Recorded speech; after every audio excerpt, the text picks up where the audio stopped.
भाई जहाँ जिस राज्य में अगर आप देखिए, पहले तो टेंडर और ठेका को मैनेज कर रहे थे, इसके बाद केस को भी मैनेज कर रहे हैं। और कौन मैनेज कर रहा है?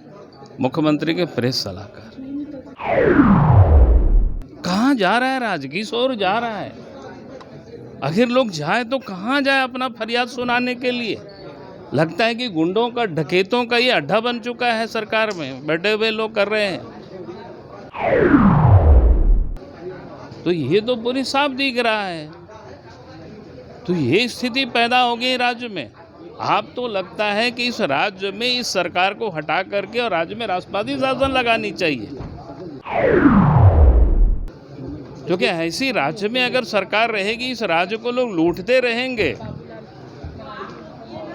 कि जिस ढंग से कोई भी अपराध करते हैं और अपराधियों को बचाने के लिए उसको भी निष्पक्ष जांच नहीं होने दिया जाता है। बाबूलाल मरांडी का आज एक ट्वीट फिर चर्चा में है। चर्चा में इसलिए कि इस ट्वीट में बाबूलाल मरांडी ने एक निजी अखबार के हेडलाइन को टैग करते हुए एक ट्वीट किया है। इस ट्वीट के माध्यम से बाबूलाल मरांडी ने अखबार में छपे खबर के अनुसार एक आरोप लगाया है। आरोप है कि ईडी ने हाईकोर्ट में एक शपथ पत्र दिया है। बाबूलाल मरांडी ने भी अखबार के जरिए छपे इस खबर को प्रमुखता देते हुए अपने ट्विटर अकाउंट में टैग कर दिया और झारखंड में राष्ट्रपति शासन लगाने की मांग तक कर डाली। दरअसल हम आपको बताते हैं अखबार में है क्या। अखबार में दिए गए रिपोर्ट को हम हूबहू आपको सुनाते हैं। बहरवा टोल प्लाजा विवाद में मंत्री आलमगीर आलम व पंकज मिश्रा को क्लीन चिट देने के मामले में प्रवर्तन निदेशालय ने हाईकोर्ट में शपथ पत्र दायर किया है। शपथ पत्र में कई सनसनीखेज तथ्यों का उल्लेख किया गया है। सूत्रों के अनुसार ईडी के शपथ पत्र में पंकज मिश्रा और अभिषेक उपाध्याय उर्फ पिंटू महाधिवक्ता सहित अन्य कई लोगों के बीच मोबाइल से बातचीत हुई है, जिसका ब्यौरा ईडी को मिला है और उन्होंने इस ब्यौरे को हाईकोर्ट में पेश किया है। ईडी ने कहा है कि अभिषेक श्रीवास्तव उर्फ पिंटू ने मोबाइल फोन पर महाधिवक्ता से बात की, जिसमें कहा गया है कि एक ऐसा आदमी दीजिए जो ईडी के अधिकारियों की गतिविधियों पर नज़र रखे और उनकी जासूसी करे। ईडी ने कहा है कि उसके पास डाटा उपलब्ध है। हाईकोर्ट के जस्टिस संजय कुमार द्विवेदी की अदालत में 22 दिसंबर को मामले की सुनवाई निर्धारित है। सूत्रों के अनुसार शपथ पत्र में इस बात का उल्लेख किया गया है कि पंकज मिश्रा को गिरफ्तार कर जेल भेजे जाने के बाद महाधिवक्ता और मुख्यमंत्री के प्रेस सलाहकार पिंटू के बीच क्या बातचीत हुई। इस बातचीत में पंकज मिश्रा के पास अपने करीबी लोगों को भेजकर यह जानकारी जुटाने का निर्देश दिया गया था कि ईडी ने पंकज मिश्रा से कौन कौन से सवाल पूछे थे। इसी वजह से न्यायिक हिरासत पर रहने के दौरान भी कई लोग पंकज मिश्रा से मिलने रिम्स गए थे।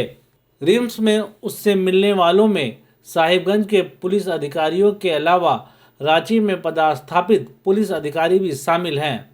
वहीं शपथ पत्र में पंकज मिश्रा द्वारा ईडी की कार्रवाई का विरोध करने के लिए झामुमो कार्यकर्ताओं को प्रदर्शन करने और ईडी के विरोध में जुलूस निकालने संबंधित निर्देश दिए जाने का ब्यौरा भी दर्ज है। पंकज ने ईडी का समन मिलने के बाद जांच को प्रभावित करने के उद्देश्य से इस तरह के निर्देश अपने करीबी और पार्टी कार्यकर्ताओं को दिया था।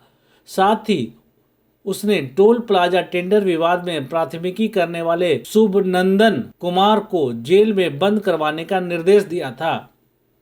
ईडी ने यह भी बताया कि जब बहरवा टोल प्लाजा मामले के अनुसंधानकर्ता को बुलाकर पूछताछ की गई तो उन्होंने बताया कि डीएसपी ने उन्हें कहा था कि इस मामले में मंत्री आलमगीर आलम पंकज मिश्रा के खिलाफ न तो साक्ष्य एकत्रित करना है और न ही जांच करना है।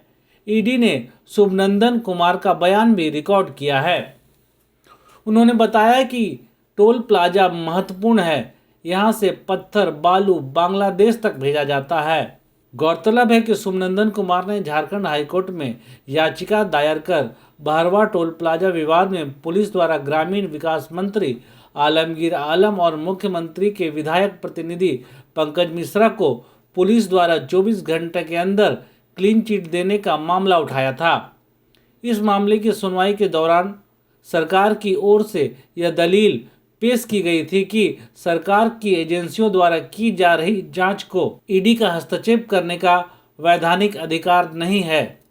कोर्ट ने शुभनंदन की ओर से पेश किए गए तथ्यों को गंभीरता से लिया था। साथ ही पूरे प्रकरण में ग्रामीण विकास मंत्री आलमगीर आलम की भूमिका पर कठोर टिप्पणी की थी।